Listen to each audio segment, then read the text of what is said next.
جمعے کے دن قبولیت دعا کی گھڑی۔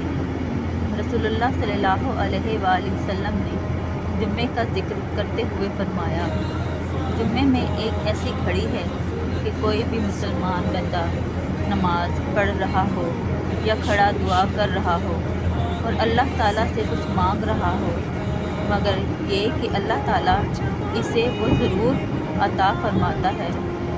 اور آپ صلی اللہ علیہ وآلہ وسلم نے اپنے ہاتھ سے اشارہ کیا کہ وہ گھڑی بہت چھوٹی سی اور مختصر ہوتی ہے۔ شیخ ابن باز اور ابن عثیمین رحمۃ اللہ علیہ فرماتے ہیں کہ اس گھڑی کے متعلق مختلف اقوال میں سے دو زیادہ قوی ہیں۔